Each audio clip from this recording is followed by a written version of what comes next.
We're going live. Which is the you saw the Bill O'Reilly like where he flips out, right? We're doing that, but not. Okay, so we all need to thank Bill O'Reilly because yes, he made it okay to be a dick on TV. That is Bill O'Reilly's contribution to I mean, if live TV.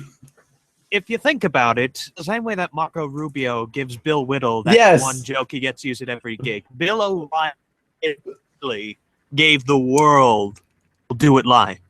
We're doing it live. He did. Marco, and you're right. Marco Rubio did sacrifice part of his political career so that speakers could drink water on national TV. It's just such a shame because he was onto the meme. He was doing so good up until that point, and then it was just like, oh, you guys couldn't put a bottle of water next to a guy who's speaking in front of a camera like normal people do. You know, I would hate to be that aide. Thinking on it now, I would hate to be that aide. Which one? One who was supposed to get him the water and didn't. Because no one will remember his name, no one knows who he is. But he has to live with the fact that he destroyed someone's political career because he couldn't be bothered to install a sink, request they install a sink within a couple feet of him doing it in his mom's closet or wherever he was at the time.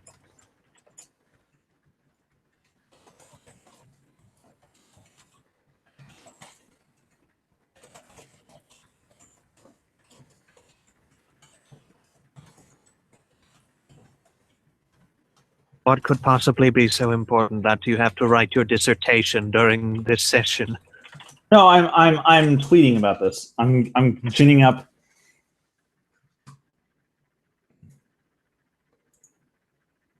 I'm ginning up like viewers because that is something that everyone does. I'm pretty sure. I'm trying to start some. By the way, it says one viewer, so if you're watching, there's a questions thing, so you can talk to me before I start talking about racism, which I'm clearly, as you can tell by the deep tan / Rachel Dolezal blackness of my skin, that I'm very qualified to speak on.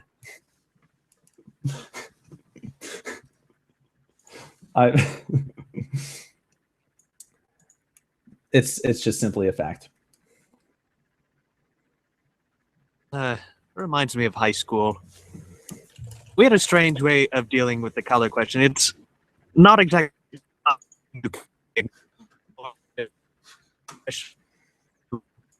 We have groups. Everything you said just got blocked out. Supposed to do something with.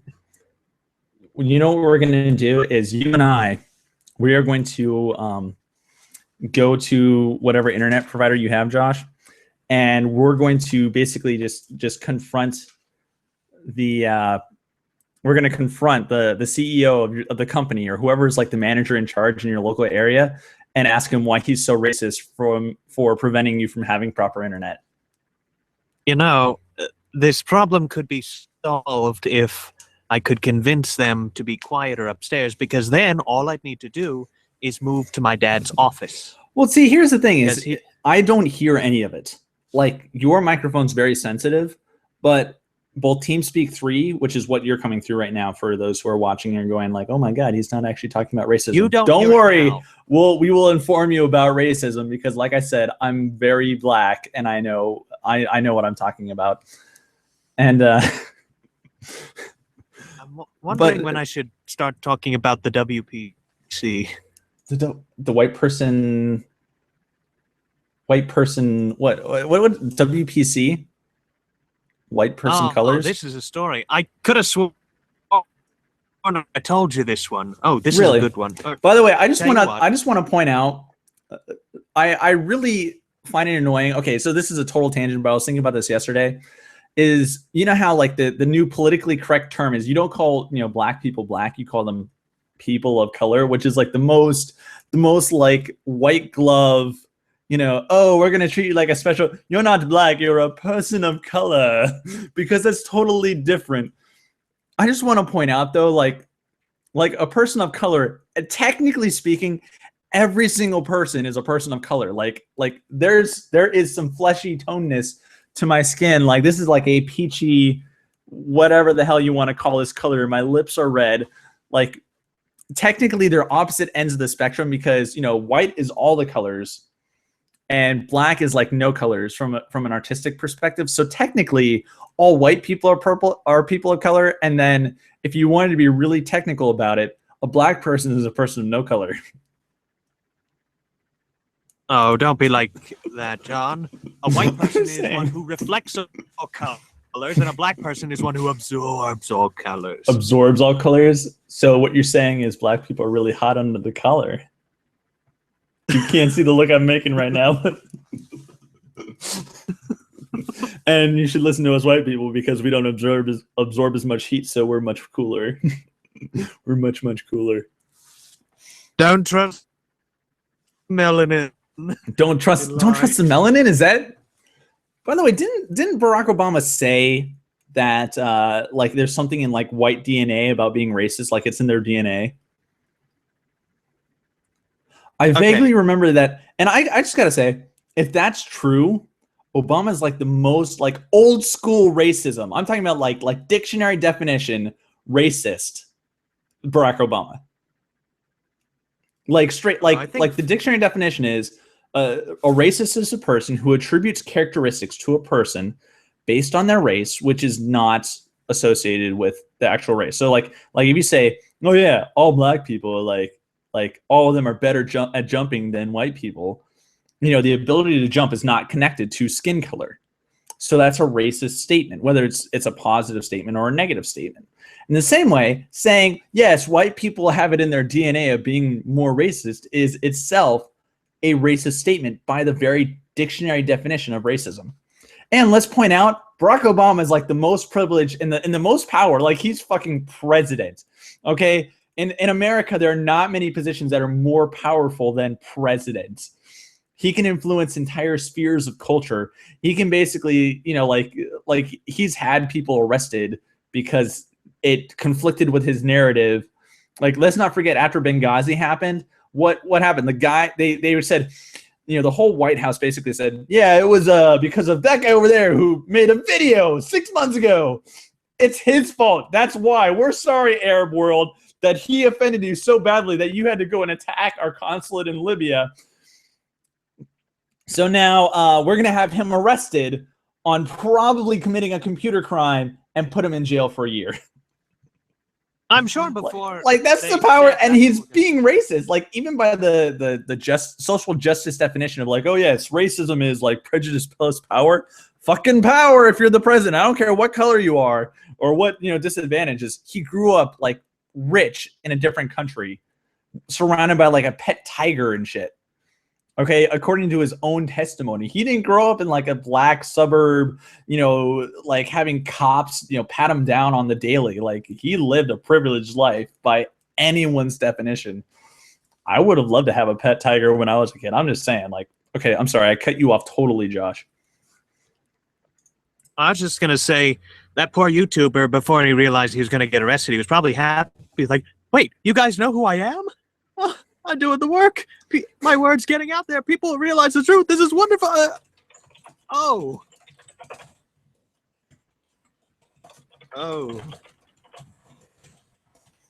I'm again flaunting. I'm socially whoring myself right now. Wait, Josh, are you? I just want to make sure, Josh, are you the one viewer or are you not? Do I count as a viewer? Hi, viewer. Are you watching my face? Good. Are you watching my face right now? No. No, okay. Hi, viewer. How's it going? I have the questions thing open. You can totally like interact with me, and it'll be like a very one-sided, like you type shit at me, and then I vocally respond if I choose to, but it'll be sexy because we're talking about race, and race is all about sex because, as you know, black men have bigger dicks. Just, it's a thing. It's a thing. I am learning so much today. All right. I'm just afraid we're going to get somebody who's like, I mean, gosh darn it, John, I'm right here. Can't you recognize but there, okay, but to be serious though, okay, to actually talk about racism, because this is a thing. it's really intriguing to me that every time I comment on race, okay, because I'm active on Twitter, I'm totally whoring out this Google session on Twitter, which is like 3 tweets, which is, I'm a cheap hooker. What can I say? When it comes to race, you know, the fact that I'm white in many people's minds kind of just completely just disqualifies me from commenting on race, which to me is very stupid, to put it completely stupid. And here's why.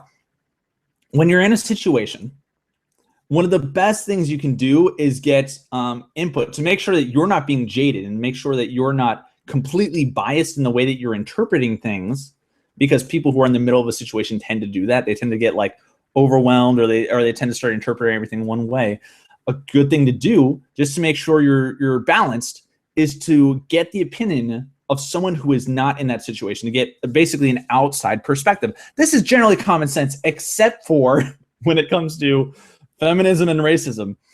If you're, you know, when it comes to feminism, if you're a man, if you don't have a vagina, you're not allowed to comment on pretty much everything that has to do with women, you know, even though in order to make a baby, you have to have a penis or at least testicles involved. Generally, we haven't figured out how to, you know, manufacture semen without a human male. I've heard that's in the works. Maybe not, you know. And at the same time, you know, when you talk about race, it's basically like, oh, you're either you are an ally, quote unquote, in which case you're supposed to shut up and basically nod your head every time a black person speaks, or if you disagree with the black narrative, or I won't say the black narrative, but the narrative of America being racist. If you're white, then, you know, you don't know about racism. You're not qualified to speak. Or if you're black and you say, oh, racism isn't really a thing anymore. It's, oh, you're a coon. Oh, you're a house nigger. Sorry. This is an offensive podcast, okay? We say words. I used it in the exact same way Obama did, and he's president, so I'm pretty sure I'm more lowly than him, and I can say the word. Officially. If they can get away with saying the N-word in an episode of Star Trek Deep Space Nine. Sorry, I'll put on the A suffix. I'll say nigga, because apparently that's less offensive. Nigga. House nigga. Oh, yes. Or an Uncle Tom. So there's this whole thing where like this idiocy where when it comes to talking about racism and everything else and every other part of life, it's like getting an outside opinion is a good thing. Getting an opinion from someone who is on the outside looking in at the conflict is a good idea, except for apparently everything that has to do with social justice. And so there, you know, Josh, you and I make a podcast that's called The Conservative Echo Chamber, basically to mock the fact, because when you say, oh, you know, getting an outside opinion is really great, except for these issues. On these issues alone, only I'm allowed to comment on it, and only people that agree with me are allowed to comment on it. Apparently, that totally makes sense. And really what it means is you're a moron, and clearly you're not interested in hearing a contradictory thing. You know, I have been called racist so many times over the most stupid shit, okay? Like, for example, when the whole Mike Brown fiasco started up, when we were talking about, you know, what turned out to be a black kid who was on marijuana, was high on marijuana, who assaulted a shop owner, and took, you know, cigarettes, really cheap, crappy cigarettes, in order to basically make blunts, and then charged the police officer. It was instantly described as racist. And when I was, you know, watching everything unfolded, all I did, you know, for a week, I said nothing, because I was like, you know, I want to kind of figure out what's going on. And, you know, articles started coming out saying, you know, this is what Michael Brown was doing right before he went and got shot by the cop. Right before he charged the cop, you know, they said, oh, you know, he actually is a criminal. Like it wasn't just we're making a bullshit. Like, he actually was a criminal who went and actually beat up old men, who actually like strong-armed people, who actually like was a thief. And all I did was like, I posted the tweet. I linked it. And I said, huh, this is interesting. And I was branded immediately. And I'm not gonna call this a stereotype, but like by a black guy just out of nowhere, it's like you're really racist. I'm like, how am I racist for stating, like, for not even saying a fact, for linking to someone else saying a fact and saying, huh, this is interesting? Because if this article was true, it was interesting. because it gives credence to the possibility of the interaction between Michael Brown and the cop having not been this one-sided, oh, Michael Brown's just this innocent little kid, and instead lends credence to the idea that maybe he was actually like a kind of a bad guy, and maybe he actually was an aggressor, maybe not the only one, but at least an aggressor who made bad decisions in the interaction. And of course, this has happened in multiple incidences where all I do is I say really blatantly true, not things that you can't really disagree with, and been called a racist for simply being white. Simply being white. Actually, Josh, I didn't even tell you this, but by the way, I'm here with my buddy Josh. You will not be seeing his face because, frankly, he is so handsome that if you saw him, you would be like just staring at him the whole time. And I'm very vain, and I just can't handle that. And it makes me feel very sad to think that someone more handsome than me might exist. So aside from that, and the fact that he has really bad internet connections, you're only going to see me and my scraggly beard. I suppose I could pull a Sargon of Akkad and just have a picture of some guy's head floating in the middle of the screen whenever I talk. That wouldn't be disconcerting in the slightest. I mean, that would be an option, but like the main issue is the internet and apparently you live streaming. Because we tried this already to have you live, and so we're like jury rigging it the best we can to make this. And it's been like 20 minutes. I still haven't gotten to my main point. Okay, so basic established fact that I could pull out example after example, but we can basically agree to is the fact that when it comes to both discussions on racism and also discussions on feminism, and Josh and I have a whole crap ton of stuff to say about feminism, but we're gonna take that, we're gonna put it to the side, and we're gonna pull out this big ball of racist discussion and look at it and play and fondle it, because that's what we do here at the Conservative Echo Chamber. You can't see me, Josh, but I'm making some very Hey, don't be too rough for it, otherwise it'll discharge pus all over your hand. That is disgusting. No, that was I'm slightly disturbed by. So apparently racism is a pimple to Josh. Is it not to you? I mean, racism wasn't like an issue that just popped up suddenly in my teenage years over and over again and then made it difficult for me to talk to girls and then just kind of like slowly faded away as I hit 22. Didn't really happen that way for me, generally. Okay, so anyways, so we can generally accept as a fact that in the current climate, the current political climate is such that if you're white and you don't like just yes, there's racism everywhere. I'm racist. I can't help it. I'm trying so hard. Let me be your ally. Unless you do that and you're white, you're basically going to be branded a racist, and there's like nothing you can do about it. And at this point, like the privilege made me do it. I just gotta say, like the people with the thickest skins that I've ever seen have got to be gay conservatives and black conservatives, and probably most of them all gay black conservatives, because if you're black, I forget what the exact number is, but like something like 95% of all black people in America, self-identified black people. Now we have to say self-identified black people because maybe there's a black person out there who thinks they're white or Asian. I don't know. 95% of black people vote Democrat. So if you grew up in a black community and you are black and you say, you know what, I've decided that I'm actually more of an independent-minded person.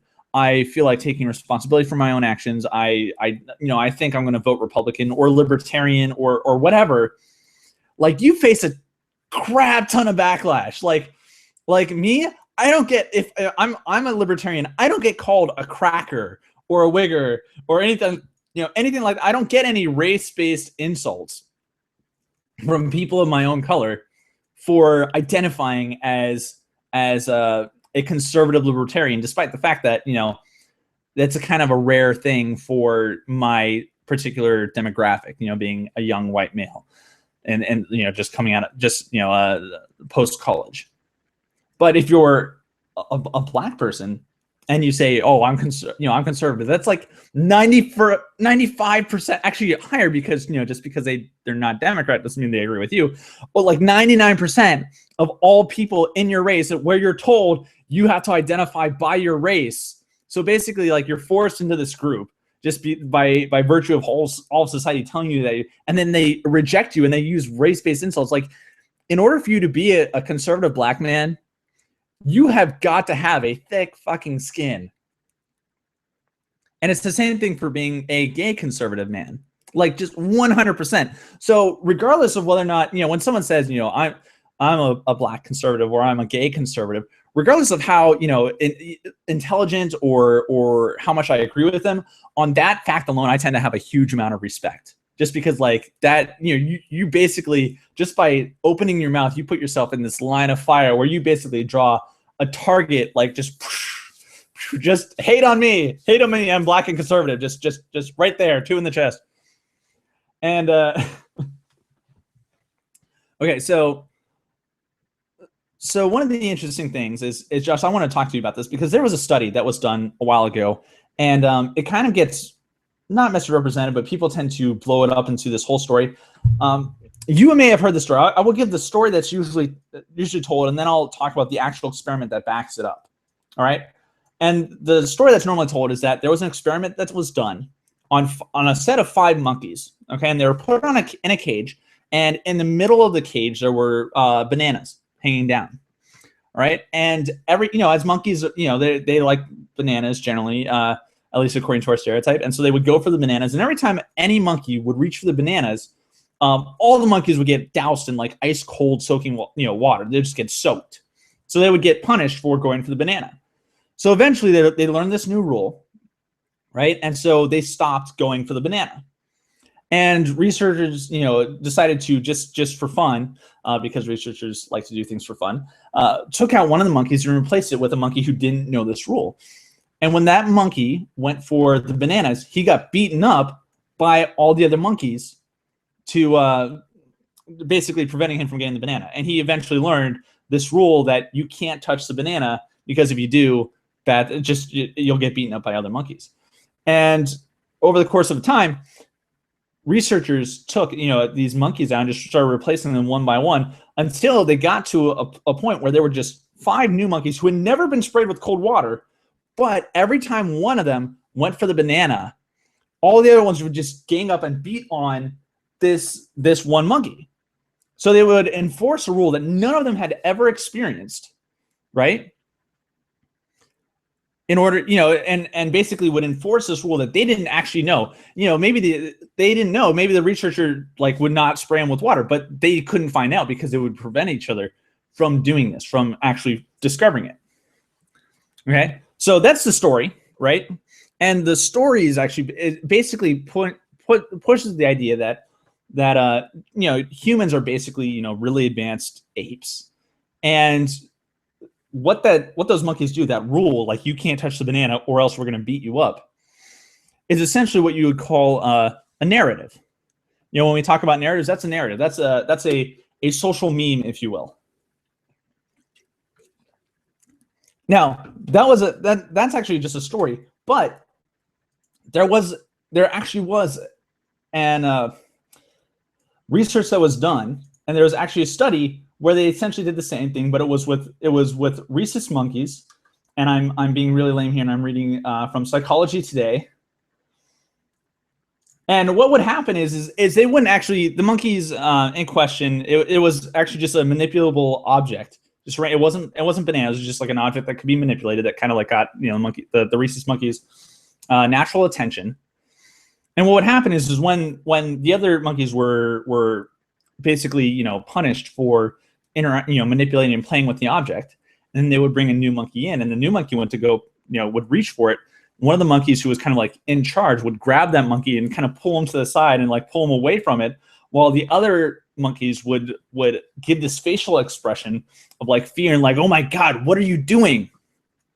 So it's not as violent. It's not as stark contrast as like beating up the monkey. But socially speaking, in terms of what we do as humans, it was much more where humans like will punish each other and punish certain behaviors, not necessarily by beating each other up. If someone, commits a social faux pas, they don't get beaten up, but everyone does get start acting really awkward and go okay, this is kind of weird. And maybe someone will pull them aside and be like, yeah, you can't do that. You can't do this. You can't just walk into a store and just grab women's boobs randomly. That's kind of a little not okay, or whatever the thing is. And there's social rules are often enforced, and oftentimes there's not necessarily, it just often becomes this rule that's accepted in society, or in this case, in this specific study, accepted by the monkeys as a fact that you're not allowed to do this, even after the initial stimulus, which caused that rule, is gone. Does that make sense, Josh? Are you still there? I'm still here, okay. John. I know I can't get too many words out before you start going on another lecture. I love you. So, I can't stay mad at you forever. You can't see all the faces I'm making at the camera, but you will someday understand. I just want to make sure that you're there, because otherwise I'm talking to myself. Well, it is interesting how similar it sounds to something I've been looking into. I've been going through going to foreign culture study type videos, believe it or not, just because that sort of thing fascinates me, and certain behaviors that are acceptable in one culture, not another. Right now, I'm learning about Japanese culture and them trying to explain. And one of their rules is they won't always tell you what the problem is, because to acknowledge it, to even address it, is to break rules of propriety in some cases. But your friend may pull you aside and say, excuse me, you were too loud, or you got involved in someone. Or another one that was weird for me is you acknowledged a stranger. That was a strange. That really? One I didn't get. Well, yeah, actually, I'm going to be honest. I'm actually thinking of I don't want to out you and force you to talk about it, but I remember a very specific story regarding the birds and the bees, where someone pulled you aside and had to explain things. Oh, good Lord. Well, but I'm not gonna. Okay. Actually, yes, I do recall which story that was. It's kind of a very notable story. But okay, so if you want to tell it, that's cool. But otherwise, we'll just move on. Because I did have a point in bringing up this study about the monkeys, where they basically got told this rule, and then they would just keep enforcing it even after the punishment had ceased, because they prevented each other from actually finding out where these monkeys were going after the bananas in the story, and then in the actual experiment, it was just them going after a manipulatable object. And the point is that even the original monkeys eventually got switched out. So it was these apes, these rhesus monkeys, who had never ever actually gotten punished for manipulating the object, but they still prevented everyone else because that's what they had been taught in past generations, right? So we have this. So I just want to just think about this. These monkeys, right, start trying to do this thing, and they get punished, and then a new generation comes in that gets taught the exact same thing, but just without knowing why, and they keep doing it. Now, we had this whole story that happened this past week where Obama basically went on a podcast, and what he said was something that's kind of been a flavor that's been going through the Black community, or the whole discussions of racism, where he said, we no longer have the overt racism of the past where you could call someone the N-word, and it was just a common thing to call a Black person the N-word. But now it's become a much more subtler, less overt thing. And here's the interesting thing, is that, if we make a direct analogy here, and no, we're not calling Black people monkeys, just if you're going to take that, just close the window, get out of here. But leave that to Richard Dawkins. Leave that his area. Leave that to Al Sharpton. Let's take a moment and look at the Black people as a whole back in the 50s, right? Or back in the 40s, where, whenever a Black person would try to speak out, would try to do something exceptional, would try to make a name for themselves, what happened is they would get targeted by Klansmen, by the Jim Crow laws. They would basically get punished by a system, right? They would get destroyed. And so, there were certain people in the Black community way back when we had the Tuskegee Institute, and Josh, you're gonna have to help me here. I'm trying to think of one of the famous people from the past who basically said, like, you can't go for reparations. You just have to like prove all the white men wrong by like doing better than them, by being better than them, and then they'll have to. I know who you're talking about.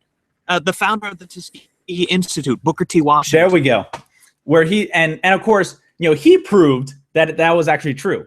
And it's funny whenever I talk about racism with people, because like they just go on and like, oh, all this racism and there need to be reparations, and I'm like, you have proof in the past. Anyways, okay, so but as a whole, I have a story about that, if you'll permit it. Okay, we'll pause. Go. See, I actually read Up From Slavery, Booker T. Washington's autobiography, earlier in the semester, and I thought it was great because Booker T. Washington, he pretty much proved through his own life's work and through the founding of his school that not only could former slaves, and that's what he was a freed slave, could perform as well as others, that they could perform better. The standards of excellence he held himself to, and that he advocated for others. He said, we have to be better because the world wants the best, and they're willing to compromise. I'm paraphrasing at this point. They're willing to compromise on man's color so long as the product he brings is better. Yeah, essentially, like if you're like, let's say you're a racist guy, but you're looking for someone to do a job for you. If you have a white guy and a black guy applying, and they're both the same skill level, of course you're going to be an ass and hire the white guy. But if you have a white guy who's pretty good, but a black guy who's amazing at it, and like a bar above the white guy, you're gonna, like, even if you're racist, you're still gonna go for the black guy because he's gonna give you the better deal. Essentially, that's why even hardcore racists love the music of Jimi Hendrix. Now, the hardcore racists largely died, but no, I'm serious. Like, who hates Jimi Hendrix, really? Who hates Chuck Berry? I'm sorry. I'm just like, I just have in my mind right now an image of like a Ku Klux Klan meeting, and then like just a black guy just comes strolling in with a giant boombox on his shoulder, playing Jimi Hendrix, and he's like, "Y'all can't be mad." Just go home now. You have done well, black man. Okay. All right, we will allow you to stay in this meeting. But here's the okay. I do like that. Okay, but as a whole, Booker T. Washington's advice has not been, even though it's been proven, has not been followed by the black community, and on the whole. And the interesting thing is in the past there was this lashing out against black people who did exceptionally. Everything from trying to stop them to succeed, from trying to entrap those trying to buy a home, you name it, and things were done. There was genuine systemic racism in the past, right? And so there was a level of self-defense, of protectiveness that formed within large amounts of the black community, where like every time a black person was doing something that would kind of put them in the crosshairs of systemic racism, the fellow black person would come out and say like, "Hey, you should not do that. Don't, come here. Let me take your hand." And all the other black people would like put the face of fear. But here's the thing, is that you have multiple generations. It's not just the same group of black people. They have children, and the children have children, and the children have children, right? And the systemic racism got subtler and subtler, and it reduced heavily. I mean, I don't think anyone can disagree that there's a greater deal of racism of a white guy with a slave and like forcing you to pick cotton versus some elderly woman like following you around while you browse a store. There's the level of racism is a little bit like a little higher on one end than the other. And herein lies the problem, because generationally, the habit, the rule, if you will, gets taught to new generations, right? But the original punishment, which for the monkeys was, and the story was, dumping ice cold water on their head, disappeared. In the same way, the original punishment, racism, also went and disappeared. And so now you have people who are saying, "Oh yeah, racism here, racism there," and you have this group, the self-defined Black culture, where there's a very rigidly rigidly enforced group think, where it's like you have to vote Democrat, or you hate your own people, you have to be liberal, you have to not be conservative, or else you're a coon, or else you're an Uncle Tom. Like they exhibit that exact same behavior, but they end up in the same place with that monkeys, where they're enforcing a rule that they don't even know if it exists anymore, because the racism, if it exists, is so subtle. And you get into the realm where there's a heavy level of confirmation bias, whereby, when we look at feminism, to draw an analogy again, in feminism, there's this whole thing now about microaggressions, where it used to be like, oh yes, before you can own property and you couldn't vote, and they would make all these arguments like that, and in the past that might have been an issue, but today they don't have that anymore. So now they have to invent new stuff and look for like subtler and subtler things. And so now, if you're a man and your legs are too wide when you sit down, that's called manspreading. It's a microaggression, and because of that, you're sexist against women. And it's like, no, it's just I just don't like squishing my balls together. It's not that comfortable. You're not a man. You don't understand our experience. They don't, and that's the other thing. It's terrible because look, if you're a Black person and you grew up in a Black community, and I'm a white person and I did not grow up in a Black community, then my experience and my interpretation of those experiences is different from yours, and you don't know what my experience or my interpretation of my experiences is. All you know is what you've been told my interpretation of my experiences is by mostly other Black people or white people who are like trying to be allies and generally don't think like me either, because they speak completely differently than me. You don't know what my experience is unless you ask me. And because you think that because I'm white, I'm not qualified to talk on the racial issue, you de facto prevent yourself from actually knowing what my experience is. And then this happens over and fucking over again, where it's like I've actually been accused of wanting to go into a Black church and kill Black people simply because I'm white. No joking. Now, granted, the guy who did it, who was Black, also seemed to be very paranoid. And when I confronted him and say, hey, you seem to have some issues. Are you on medication for, and I think I asked him, not for paranoia, but something along that. He was like, maybe. And he didn't deny it at all. I was like, okay, we're done here. But that's the kind of thing that it fosters, is where maybe in the past there's undoubtedly institutionalized racism in the past.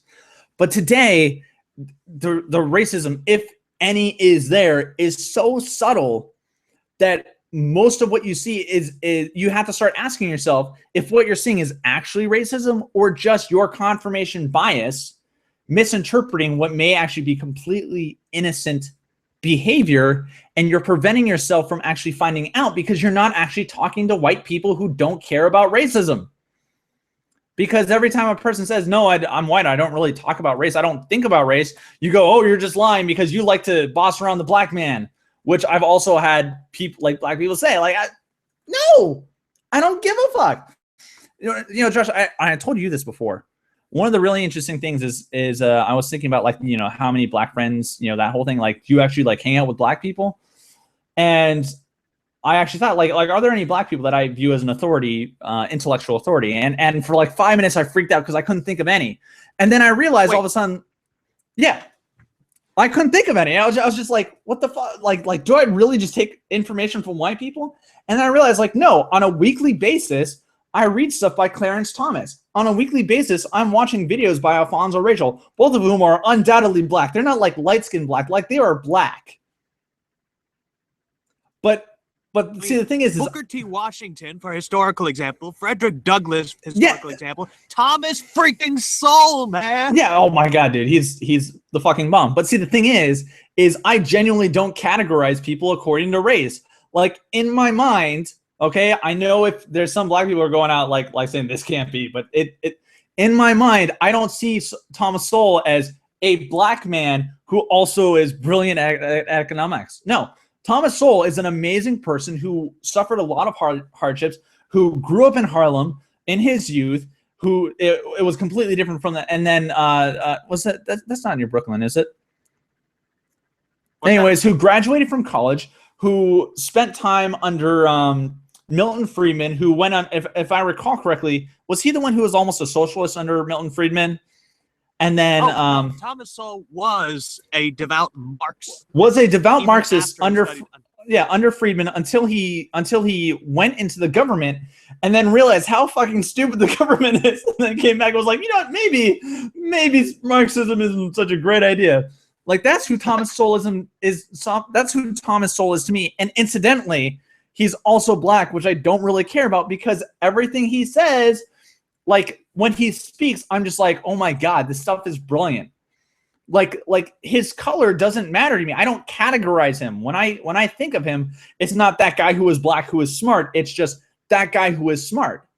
And the same is true of Alfonso Rachel. Although I'm going to be honest, in differences, like if we were to say intellectual greatness, Thomas Sowell is an intellectual giant, and Alfonso Rachel is like an intellectual guy who is slightly abnormally tall. Let's just say that Thomas Sowell is the Michael Jordan of basketball, and Alfonso Rachel is more the Kobe Bryant. That's right. Kobe Bryant is the short guy, right? I think so. I think like the 5'6" or something like that. But anyway, like, I feel like I shouldn't. Like, I don't think of them as black guys. They're just guys, just as my white friends are just friends. I don't categorize people according to race mentally, because to me it does not matter. I mean, I went to there was a while where I worked for a company that we went and delivered to different stores, so the same brand, and a lot of the deliveries I made were down to West Virginia and over to Ohio and up into not New York, but all across Pennsylvania where I live. So I live just north of the Mason-Dixon line, so all through the north and also into the south. And there was something very interesting that I noticed, and when I went down the south, there's certain areas of Virginia, West Virginia, that have a larger black population. And what I noticed is all my contact with the people down there, both white, black, whatever, was very casual. It's just like, hey, what's up? Excuse me, I'm trying to maneuver a cart full of like 200 pounds of Gatorade, all that kind of stuff. And when I interacted with black people, it became very apparent to me that the black people, the way they responded to me was there was like two different types of reactions that were almost night and day. Very different. And this is the part where if you're black and you're like, oh, he's white, you can't, like, this is the part where you kind of want to pay attention, because this is like the outside perspective that's important to really understand. Is that when I interact with black people, there's two kinds of people that I noticed, and it's stark night and day. Okay, half of them were really cool, just like they treated me like I was a human. Like I'd be like, hey, what's up? Excuse me, and they'd be like, oh yeah, sure, no problem, whatever. Like, and I'm not talking about their language, their clothing, whatever. Some were dressed like thugs. Some of them were dressed like, there was one guy who was dressed like all white with a white fedora that he wore backwards. I thought but he was like a cool guy, like whatever.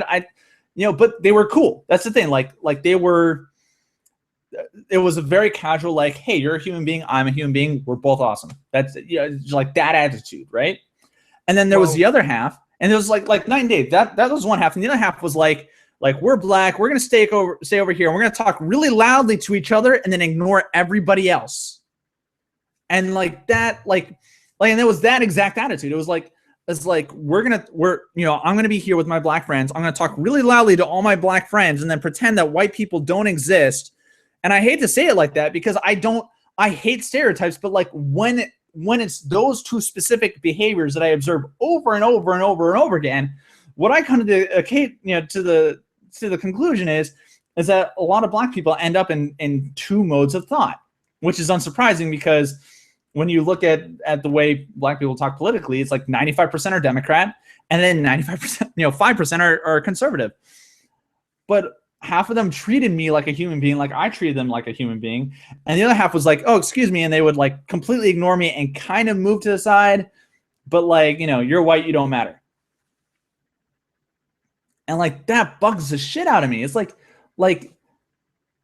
if you're going to complain about white people being racist, try not being fucking racist yourself. And I'm not saying those guys were being racist, but their behavior is something that would be considered racist if the colors were reversed, where you're treating people of your own color as cool and talking really loudly to the point where you're actually infringing on other people's social comfort, and then ignoring everyone else who's a different color than you.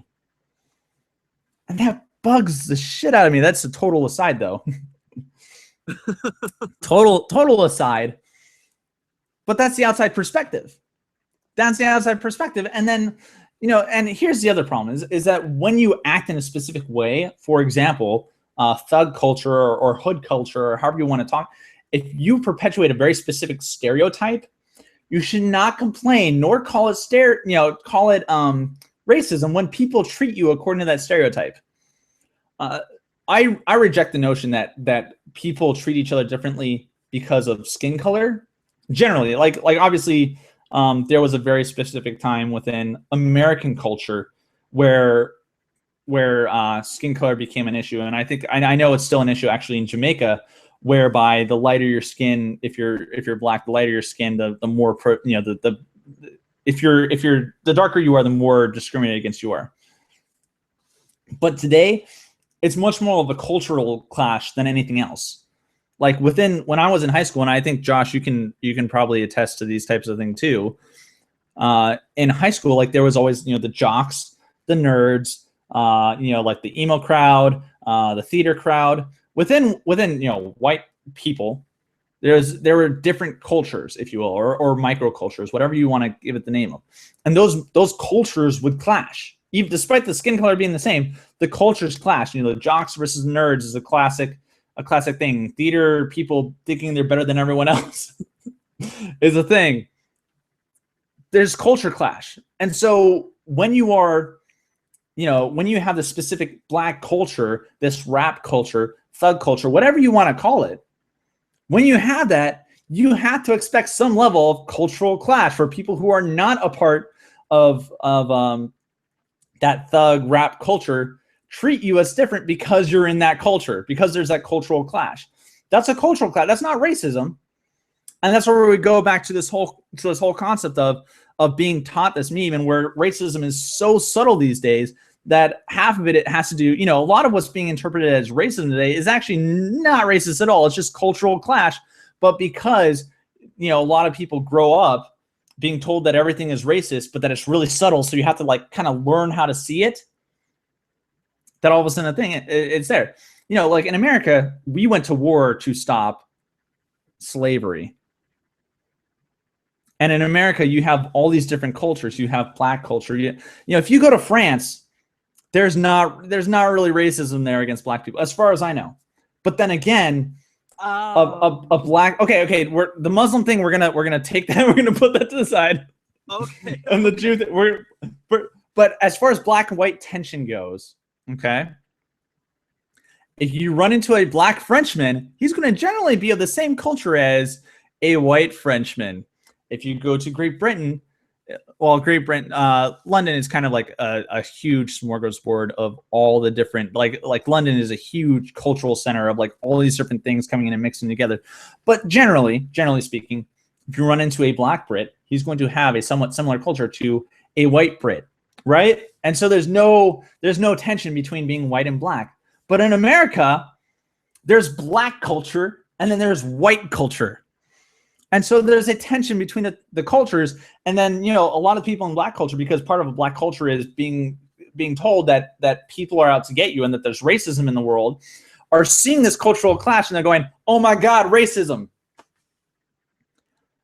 And here's the thing is, even if that racism exists, and I acknowledge that some people in the world are still racist.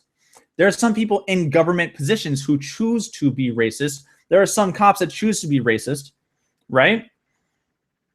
But here's the thing: at this point, any racism that exists is so subtle on the whole that you being convinced that you're a victim or that there's this unseen force of racism coming against you and it's going to destroy you and pull you down, that's going to be way more destructive than any actual racism. At this point in American history, if you are convinced that you can overcome any sort of obstacle, that's going to be way more, you can overcome any sort of racism that is present. Except for like, a white guy being an asshole and like trying to kill you because you're white, or a black person being an asshole or a white person. Anyways, so if you run into someone trying to kill you because of your color, that's going to be a life and death situation. But on the whole, any racism that exists and it's admittedly subtle. Like if you're admitting that it's so subtle that it's hard to tell and that you have to train yourself to look for it, then you're admitting that it's not actually that big a problem. Most of the problems with them black. I have a story for you, John. What's that? I have a story for you. Okay. It's totally derail me, why don't you? That's okay. No, you're gonna like this because once you see where I'm going with this, you're gonna run with it. Oh dear God. When my grandparents tell stories about their childhood, sometimes it comes up when the race conversation comes up. They try to talk about what it was like when they were kids, and they were having a difficult time remembering if there was any actual prejudice against blacks in their communities. Really? To the point where my grandpa was going to one of his class reunions, and a woman approached him and said, "You remember me, right?" "I'm sorry, I don't." "Well, you must remember. I was the only one. Don't you remember who I am?" "I'm sorry, still not." "I was the only black student in your school." Oh my God. It never occurred to my grandpa. Now, to say there wasn't racism when they're kids, that's a fallacy. Absolute fallacy. My grandma tells a story that she once let a boy walk her home and goes in. Dad's like, "Who was that?" "Oh yeah, that was, I don't know, Derek or something. I forget his name. He just walked me home." Derek, a good strong African name. He's Irish. Never let him do that again.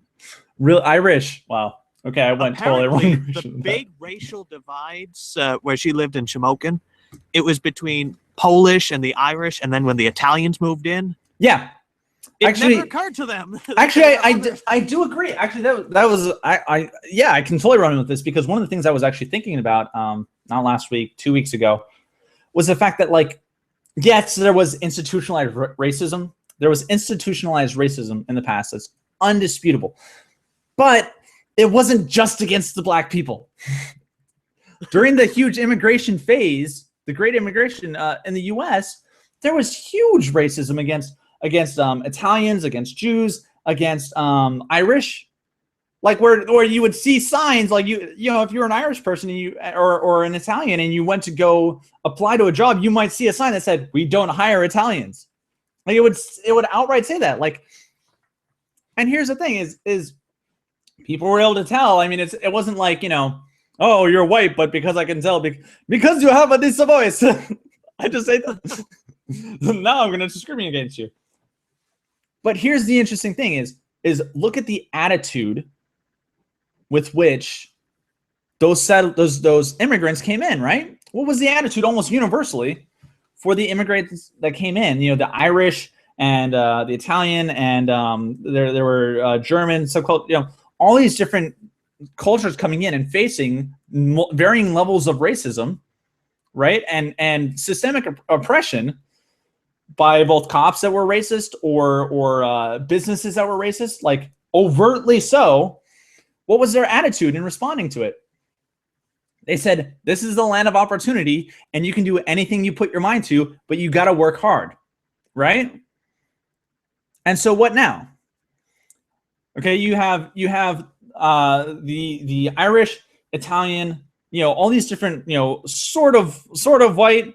I mean, if you're a redhead, it's not like you can, it's a pretty distinct coloration that kind of sets you apart. It's like if you're, in the same way black is kind of distinct from white, red is kind of distinct from brown. You can't ignore that. But of all the different communities, all these immigrants were saying, America's the land of opportunity. You can succeed no matter what, even in the face of people not liking you. You can prove them wrong. And then you had the black community who by the large percentage was saying, oh, we need reparations, we need to be, we need all these things from the government, and there's this racism that we're facing and we can't succeed without it. And let's not forget, like there was actual systemic racism against these groups too. But now 50, 60, 70 years later, the Irish, there's, instead of there being an Irish subculture, we just have Americans who have red hair and also get a little bit extra lucky on St. Patrick's Days. You have people who are slightly swarthy and say, yeah, I have some Irish in my blood, but they're just a person. And then you have the black culture where people are still saying the exact same lines from 40, 50 years ago. Indisputably there was systemic racism against black people in the past, but there was also systemic racism against all these other racial groups. And the main difference between the two was that one group said, oh, we need to be compensated for our oppression. And there's this big thing, son, you're going to have to grow up with cops hating on you. And son, you're going to have to accept that they're, and then the other side was saying, oh, you can succeed at whatever you do. And now 50 years later, the ones who said you can succeed at whatever you do have now succeeded, and they've now integrated with the rest of culture. And there's no difference. I don't know the last time an Irish person was refused any ability to be hired, right? Although I will say, though, and of course there is one form of systemic oppression that I will agree, and I think Josh, you'll actually agree with me with this, and it's been something that most conservatives agree to anyways. And this is kind of where if you the black culture in a sense has, I wouldn't say necessarily a gripe, but where they're seeing a lot of this systemic racism, this is where a lot of this is playing in, is actually the oppression of the poor in general and the privileging of the rich. Would you agree with that, Josh? Hang on. Say that one more time. The oppressing of the poor people and the privileging of the rich. Compared to what? Well, compared to each other. Like, for example, for the same crime, if you're rich, you're generally going to get much lighter sentences and you're generally going to get off more often than a poor person in the same system. And of course, it's because you have the wealth to spend on a better lawyer, on better arguments. Usually there's more information at your command. Systematically, the rich tend to fare better within systems that are supposed to be impartial than the poor. So in any way that you might say that there is a systemic oppression, that is where I would say there is a level, where something is supposed to be impartial, like the justice system is supposed to be impartial, but the poor do fantastically worse for the same crimes than the wealthy do. Well, I'm actually going to borrow an argument from Thomas Sowell's The Conflict of Visions. He didn't use it this way exactly, but I think it can be applied here. It's not necessarily oppression that the poor serve longer prison sentences, for example, because oftentimes it's not the same cops who are coming to deal with such things. It is true that someone with more resources to throw around will generally get better results. That's not a result of oppression. That's just, if you have more resources to work with, you're probably going to get a better result. And so it's not some injustice, not even a cosmic injustice. Right. It's just fact of the matter. Right. And also, let me maybe actually rephrase and say, if in any way that you might say that there is a systematic imbalance that presents itself, whether it be one that is actually consciously caused by a system or is just a natural function of the system itself, the wealthy versus poor, as it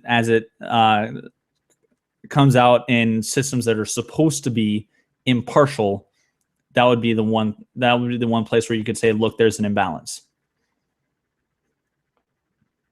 Does that make Let's sense? put that one on the back burner for now because there's actually a Yeah, lot. because you were going with Thomas Sowell there.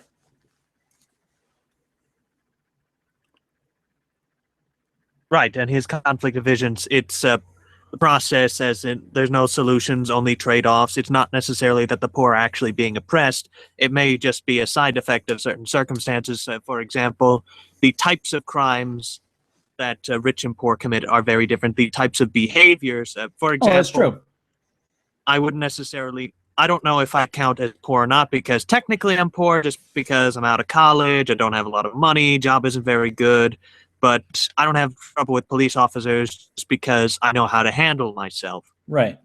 And what I was actually going to say, and assuming you don't have like a huge amount to add on, because I do want to integrate this, is that when it comes to the disparity between the wealthy and the poor, there's actually a huge problem with Black culture kind of hog tying itself into staying within the poor versus wealthy experience, hog tying themselves into the poor section through a various number. I mean, I have friends who are substitute teachers and teachers who go and work in inner city schools, and they've actually seen this happen.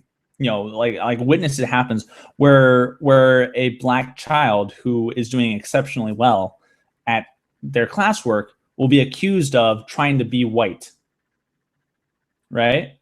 Or where it's a common thing where, like, if you're Black, you're not supposed to, if you show respect to a police officer, you're trying to suck up to the white pig. Or if you talk and enunciate properly, then you're trying to act white. And essentially, there are elements of Black culture where from the earliest ages, Black children are trained in the worst habits possible. Like, I acknowledge that there is a problem with the police force where there are too many police officers who abuse power. And I think there are improvements to be made. I will not contest that in the least. But from a practicality perspective, you're not going to get anywhere by being disrespectful for a cop. I don't care who the cop is. When you act disrespectfully, you are asking for trouble, right? It is much smarter to be generally compliant. And I understand, there are some times when no matter how compliant you are, the cop is going to, like, things are just going to go bad, right? But on the whole, you will get a lot farther by being compliant with a police officer. And then if the police officer is overstepping his boundaries, you then challenging him later, you will get much farther than being an ass to the cop. But within Black culture, what do? They teach. A lot of children are taught be disrespectful to police officers. They are not deserving of respect. If you talk properly, if you don't use Ebonics, you're trying to suck up to the white man. You're trying to be the white man, which is they're punishing children from speaking properly. They're punishing children from doing well at school. And so they're basically building children into failures of all groups. I'm forgetting what the number is. It's like 75% of Black children that are born to a split couple. Like, they're born out of wedlock. That's double that of the white population as far as I remember. If you want to not live in poverty, there's a few things you have to do, and it's really simple. Graduate high school, don't have a baby out of wedlock, and get a job. 3 things that you can do to prevent yourself from being in poverty. And what does the Black community do? It prevents children from finishing high school and teaches them, it punishes them from having good grades. They have a huge out of wedlock birth rate. And I'm sorry, I don't care what the racism rate is. There are no white people teaching you not to pull out or not to wear a condom. I have not seen it. I haven't seen it. Maybe there's some like great conspiracy that's like there's pictures and images flashing in movies randomly saying, like, if you're Black, don't pull out. But generally, what do they encode it for Black ears? It's like, hold on, we don't want the Asians getting this message. They won't know how to handle it. So we only want to target one ethnic group. It can't be done, sir. It can't be done. The point is like, Like, you can complain about racism all you want, but you're not helping yourself. Like if you're going to complain about someone shooting in your foot, at least don't shoot yourself in the other foot. That's a generally good principle. Like, if you want your children to be successful, then tell them to ignore the fuck out of all the other kids that peer pressure them into having bad grades. Teach them to speak properly. Because Ebonics that's not African. That's not, like, there's no cultural heritage that you're honoring. It's just it's a lazy, sloppy gang culture thing. That very likely came from Great Britain, believe it or not. Really? I don't know. Actually, Thomas Sowell defends this idea better than I can, but a lot of what is considered to be traditional, Ebonics or black speech, if you will, comes from Southern farmers, and a lot of those, like chitlins, and a lot of the slang terms actually come from poor British farmers who came over in the early days of the United States. So Ebonics is technically a very highly corrupted British accent. Well, you'll also have to remember, for the whenever slaves came to America and they had to learn English, they were prevented from having a proper education. So the whole like massa thing and all that stuff. It's like, why would you? I understand appreciating culture, but why would you want to go back to a style of speaking that happened because of slavery? Like, I would think that you would want to throw up the middle finger to slavery and not talk like you're enslaved. I mean, not to be a dick about it, but what,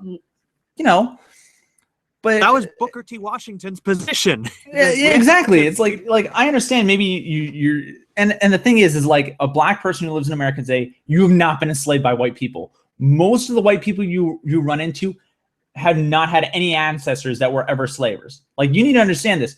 One of the big myths, and I've actually talked to multiple black people on Twitter about this, and apparently this is not known.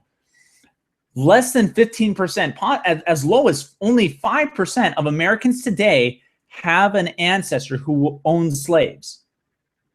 It's that low. Because the thing that you have to remember is that even in the Deep South, only up to 5% of Americans were slave owners. In the North, it was I think 1.4% of Americans owned slaves. It was a tiny, even though slavery was a problem in America, only a tiny percentage of Americans actually owned slaves. And on top of that, once you had the huge immigration of Americans, in the 1900s, you have a whole bunch of people who came in who never even had never even participated in the Civil War, let alone any form of slavery. So as far as most of them coming over were probably indentured servants trying to get away. Yeah. And I mean, many of them came over dirt poor and were taken advantage of by, other white Americans who were expert, So this idea that whenever a black person says, "Oh yeah, I'm enslaved by whites," like, no, you're not. No, you're not. Show me the scars on your back. Like, you can say that sometimes you have experienced racism, and I will not dispute that. You may have. And that if that happened, then that sucks, and it should not happen. Racism is a bad thing. But this imaginary oppression whereby you say, oh yeah, some lady following me around at Starbucks or not at Starbucks, at a 7-Eleven, some lady following around at 7-Eleven is totally the same thing as working 16 hours in a cotton field, being beaten by whips by black men who call me nigger, and then hearing my wife being raped, and then my family being torn apart because he decided to sell my children off to someone else. They're not the fucking same thing. And when you pretend that they are, you are spitting in the face of all your black ancestors if they were slaves. Period. Don't fucking do it. You're doing them a disservice. They went and they fucking, were slaves. And then some of them, the ones that made it to the emancipation became freed slaves, and they suffered and tried to succeed so that someday down, later on, their children would be free from racism and slavery. MLK, when he said, I have a dream and did the whole speech, he wasn't kidding. FYI, and I know black people like to, there's a thing on Twitter where a lot of people say, oh yeah, you don't know MLK even though you're quoting him. I'm sorry, he said what he said. judged by the content of his character. And here, many black people going around like, I'm still enslaved. No, you're fucking not. No, you're not. And you are the people who do that are totally fucking full of themselves, and you are handicapping the shit out of yourself. Guys, listen. Don't make yourselves victims. You make yourself sound like feminists. Don't do it. Maybe, like maybe someone's been racist to you. Maybe there is some subtle form of racism that exists. I will grant that maybe there's some sort, there are some levels of systematic racism that still exist to some level in America. Okay, that's great. Maybe someone, shot you in the one foot. Don't fucking shoot the other foot. It's not that hard. So what if someone's been, when I was a child, I was beaten up for years because I had trouble interacting with people. Believe it or not, I know this is crazy, but some white people have also had it tough in their childhood. Luxury. I'm just saying, I had to switch schools because there were kids bullying me, and I could not go safely from the bus stop to my house without kids chasing me down and beating me. And my mom was going to the principal multiple times trying to say, "Can you do something?" And he didn't do anything. And eventually, my parents had to remove me and put me in a childhood home, or not a childhood home, in a private school. They wouldn't stop beating me, so then they put me in a home. Well, the point is I got over it. I didn't spend the rest of my life going, people are going to bully me. No, what I did was I came to eventually realize that in part, yes, the kids were assholes, but also one of the reasons why I stood out, right, is because I was bad at social interactions. I still am. Don't get me wrong.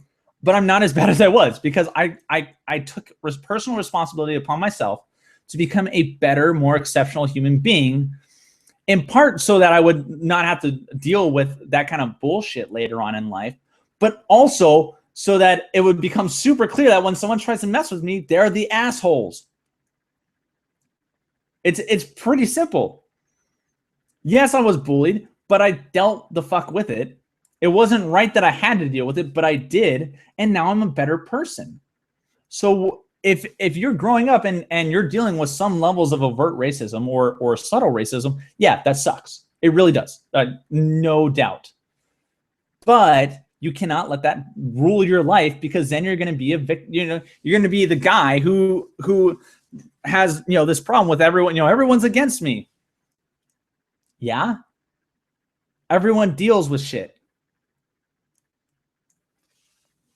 All right, I've got another story for you.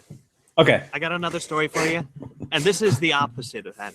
And I didn't have control over this as a kid, and so this is part of what contributed to shaping me to who I am now. Because, see... Are you going to tell me the Birds and the Bees story? No, not that one. Okay, maybe later. Beat me after this. Who I became now. No, see... I also had some difficulties with bullies. Now, okay, yeah, I got chased around with a guy and a stick a few times, and I had things shoved in odd places. And at one point, one way I got a bully to stop was I said, all right, you know what, stop. Here's what I'm going to do. I'm going to stand still, and you're going to punch me in the arm as hard as you can. And after that, you never touch me again. And he did. And so long as I didn't flinch, which I didn't, I was a man, even though it frickin' hurt because he was dirty, and he gave me more than one punch. He gave me a 1-2 on the same spot. He didn't flinch, and then he never bothered me again. And I was, but the other one, I didn't realize at the time. I made the mistake of mentioning it to a teacher. That's the worst possible thing you can do, bring an authority in and try to force them to stop. Because little did I know, I was then sent out of the classroom and said, you wait in the hall, while the teacher scolded the entire class for being mean to me. Oh, wow. Way to make it so the entire class resents you. In tears, she prayed that they would not be such bullying savages. Oh, that's lovely. When I got back to the classroom, people who had never looked at me before, never gave me any trouble, gave me death looks. Wow. I was tormented for years because by that one. By that one thing. A friend of mine had similar crazy. trouble.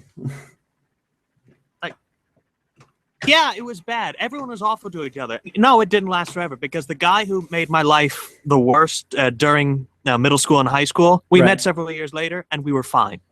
Well, that's as if good. nothing had ever happened.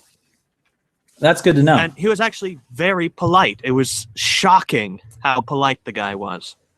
But going to an authority and say, hey, I'm struggling. I didn't even say, go get him. They took him on you just mentioned it offhand. I will save this boy. You want to know what did work? One of the... Oh, Lord! Help these children stop being help them stop being jerks! Help them stop bullying poor Joshua! Yeah. And everyone said amen! You know what did work? And now the story gets a bit complicated. Right. And it's funny how all these stories work together. We had fake race wars in my school. What? We were at age. I know how this sounds. Fake. You had fake race wars. Yes. This is why I never have an occasion to tell this story. But you see, in my school, this was around the time when we were being taught about race and and prejudice and other such things. And so none of us had really made it an issue. Some of the others felt like they had to, and so they formed two groups. It was the WPC, and I forget the other one. It was like Negroes United and the White People Clan or Club or whatever. And they would have fake race wars. Yeah. I know. The White People Clan? Yes. White People Clan. The White People Clan. I can't take this. And so WPC and the other one. The WP. Are you sure it wasn't the WPK? Well, sometimes it was Club, and so C was easier. So the White People Club. White People Club. And mind you, I was kidding because while they tried to keep straight faces, they were all laughing so hard when they faked fights in the yard. I'm trying to find a way to make it sound like the Ku Klux Klan, but I just the White People Club.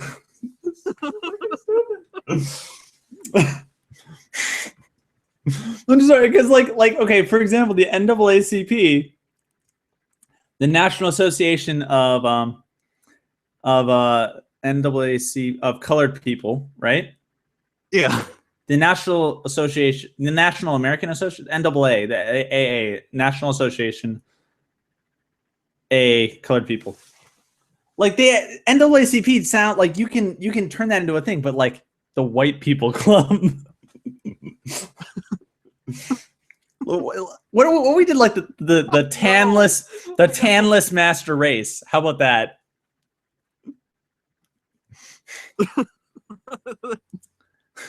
or like Eskimo Brothers United.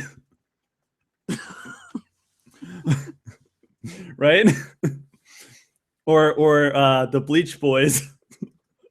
Oh, I think I remember it now. The Bleached Boys. I don't know if this is right, but I think I remember what they were called now. It was the WPC and the UN, United Negroes. Really? Those were the two. I think that's what they were. I could be wrong about the second one, but and they would stage fake fights, and they would actually get kind of rough because even fake high school fights were still pretty rough. And it was around this time that I realized if I looked like I was eager to attack either side, I didn't pick sides. I mean, they were my friends. They were the guys in the gym class. Tell me though, you like came up in the middle of one of them and like, come on guys, can't we all just get along? No, I did the opposite. And then really, I'm just like, all right, fine. Hey, come at me, come on. And it was then I realized that if you were a little overly eager to pick a fight, everyone left you alone. Yeah, no, that's true. That's very true. Because, well, here's the thing: is that people, even though a lot of some fights maybe started out of hatred, this is something that's true, and this is totally not even race related. Even though I provocatively titled this broadcast as "Racism: The Great Illusion," when it comes to criminals, criminals, like all humans, are kind of lazy, and so they like to pick easy marks. And so when it comes to all criminals, actually, to a sense, actually scout their victims. And so, they look for very specific things, like, someone who seems exceptionally frail or weak or easily frightened. They pick up on body language cues, how aware the person seems of their environment, all these kind of things. And so when you're sitting there going, come on, man, come at me, bro. Come on. What you want? Come on, man. What you think? You think you can do this? You think you can take me? What? When you're doing that, they're like, well, this guy might put up a fight. He seems a little eager. I think I might get hurt. I might just take a break on this one. We'll get a rain check. I'll find someone more weak and pathetic to beat up this time. Thanks for playing, though. Have a good day. Oh, crap, he's baring his teeth again. Why are you baring your teeth in a slap fight? Yeah, that was another thing they did. They would say slap fight. Like literally like wiggling their arms in front of them, like, oh! No. Like girls, or rather than punches, they would do open hand. And the goal was you had to keep your hands in the open hand position and slap the other person. It was kind of like the pimp slap. Now come the slappy times. And I remember one time one of the guys in gym class challenged me to one of these, and I ended up winning because he tried to get me, and I got him back of the head. I just started wailing on him, and they had to hold the other guy back. He's like, I'm going to kill you. I'm like, no, you lost. Get out of here. Come on. I will say, surprisingly, slaps actually have a lot of force. Like, yeah, they do. A lot of, especially in like the head region. That's the thing, is like when you punch someone's face, and if you know bouncers or read like what a lot of bouncers say, like they'll basically tell you like on a rough night of bouncing, like they'll have to soak their hands in ice because their knuckles will be so swollen, because bouncers tend to they just use, if you're going to hit someone in the face, you actually want to hit them open palm and hit them with right on the wrist bone, because you can put all the force of a punch into that, but you have the padding on your hand to protect your own, hand. Whereas if you go with a closed fist, there's just the skin between, there's only the skin protecting your bones. So your bones are going to break through that skin really fast. But if you use your open palm, you can use the same level of force and still do a lot of damage, especially if you hit them in the nose, because, broken cartilage does not heal that easily. No, it doesn't. It doesn't do that great. It kind of hurts. I've been told and experienced. And it makes selfies awkward from then onward. I'll tell you what, dude. Fighting, I will say though, again, not race related, but fighting is some of the best exercise you can get. I'm not advocating actual fighting, but it is fantastic exercise. Like my brother and I used to wrestle my brothers. I have 3 brothers. I used to wrestle them all the time when we were younger. And now one of them, now that we're old, after we started hitting puberty, like the weight and height differences became a little too much. And so, it's kind of like became really unfair. And so we kind of stopped. Plus, when whenever you go through puberty, there tends to be a lot more contention between siblings. Yeah. But now later on, now that I'm more mature, now that my brothers are more mature, all my brothers are out of high school now. My youngest brother is actually in Japan with the Navy. Like we're all, and one of my brothers and I actually have started getting together and like boxing, and the other day we actually bought some MMA like gloves and like did a whole just half an hour of sparring and punching at each other and like wrestling. And oh my god, dude, it like 3 minutes of like wrestling and trying to get your arms around, like flipping each other over. Like imagine like a 200-pound bag and you're wrestling with it. And it's wrestling back. It's not just sitting there. It's like trying to flip you over too. Like, oh my god.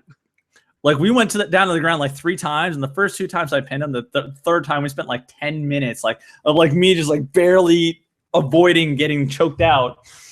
And we had rules like if one person taps out, you don't like press you're back off. Because we wanted it to be friendly. Like we're still like trying. We're still like putting damage. Like I was sore as I was so sore the next day. I'm not gonna. I was like, because my brother, he weightlifts, and I weightlift too, but he's been doing it longer, so he's got a good 15 pounds on me and a good 2 inches of height on me, and he runs and bikes, so like he's got endurance and he can just keep going. And I'm sitting there going like, oh my god, let's take just gonna take a break here.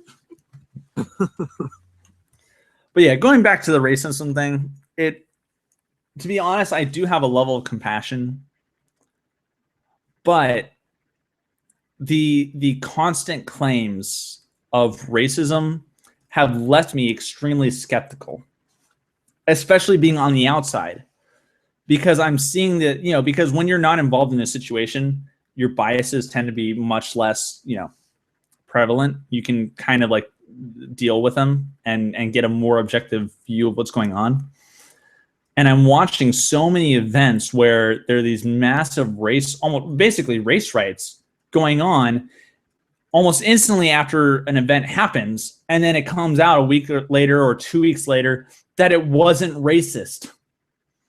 Darren Wilson, if it weren't for his girlfriend speaking out, I don't think his story would have ever been told, but there were like multiple black witnesses corroborating what he said and be like, yeah, basically Mike Brown turned around and charged him, before he fired. And so all these these riots going on over events that turn out not to be racist. And when it's time and again, these things are happening, I'm starting to go like, are you guys even paying attention? Or are you just looking for stuff to flip out on? If you're looking for stuff to flip out about and it's all turning out to be not actually racist, you should probably consider the proposition that maybe the racism isn't quite as strong as you think it is. And maybe it's time to drop it and stop making excuses and start looking at your own situation and saying, okay, how much of this am I responsible for? Because again, illegitimate births are a huge cause of poverty. Poverty is a huge cause of crime, right? The black community can go on and on all they want about systemic racism causing their poverty and holding them in perpetual poverty. But I'll tell you what, no one is forcing you to have unprotected sex with women and having multiple, and becoming a baby daddy. No one's forcing you to. That's your choice. And when you do that, you're going to result in a lot of women being in poverty. And their children are going to be in poverty. And you're creating crime zones. Like, say what you want about institutionalized racism, but don't contribute to the fucking problem. Okay? If you want to show me that there's institutionalized racism beyond a shadow of doubt, what you do is you do all the smart things. Okay, you start wrapping it up or fucking getting married and you start holding down a job. I hate to apply to stereotypes, but stereotypes are there oftentimes because some of it applies. 75% of babies born, black babies being born illegitimately is a statistic that's there because it's happening. So if you're going to claim that the poverty is caused by systemic racism, then the first thing you need to do is stop causing the poverty yourself. I know that's a crazy concept, and you might be saying to me, "Oh, but you don't know how bad the racism is." No, I don't know how bad you think the racism is. I don't, because this is me, and I'm not talking to you directly. I'm talking to a video camera. But however bad it may be, that is not an excuse for you to contribute to the problem. I don't know how many times I have to say this, and I wish I could just say it once and it would just spread. I really wish, not to fall into a liberal fantasy just for a minute, but I really wish for a minute that I could just broadcast this out to like all of America. And then just go into hiding forever to prevent myself from getting lynched after the inevitable backlash. I'd tell you what I'd do if I could send out a message to the young, especially like the folks who are either seniors in college or just got out of college. I think I mentioned this to you before. I want to send out a message, a quick piece called "You Are Not a Racist." And just go down the line. You are not a racist. In fact, race probably doesn't come to your mind most hours of the day. I don't care what color you are. Odds are you are not a racist. However, it is very profitable for some folks to think about race. And then you can apply this to just about anything. You are not a sexist. Yeah, you held the door for that chick because you want to live in a world where people do that. It's not because you think women are inferior. But is it sexist to prefer putting my penis inside of a vagina more often than inside of another man's penis? I don't know, take that up with God. The whole sexual dimorphism, that seems rather sexist. It's part of sex. Damn biology being sexist and all, preventing us from being equal. You know, it's women's fault. You know, Mother Nature and all. Is she on her run again? Is that why it's so messed up? That's right. I'm not gonna go. I can't go along that. I can't keep making jokes because I'll just lose it and then spend 10 minutes on the ground rolling in laughter. I'm not gonna do it. I'm gonna save myself from death, from laughing to death. But I'm serious. Send out the message. You are not a racist. You are not a sexist. It's not that you hate the poor. It's not that you hate the elderly. I doubt most of you even hate gays. I mean, think about it. Someone pointed this out to me, and this really resonated with me. I forget who it is now. He said, even people who are staunchly against gay marriage and homosexuality, and I personally think it's a sin, but even those who actively discriminate them, most of them don't have a problem with Freddie Mercury. No. Well, here's the thing. The interesting thing is there are multiple gay people on Twitter that I interact with regularly and don't have a problem with them. The interesting thing is actually several of them are against gay marriage. That's a different conversation though. It's just so funny. It's like there was some joke, there was some skit that was done about like a black man who grew up blind. And so he didn't know he was black, and he was raised by a Ku Klux Klan member. And in the skit, like you just see him like leaning out the window, like screaming at like random black people, like, "Yo, felt that name." And all the black people going like, "What just happened? I don't." Is that a black man in a Klan hood?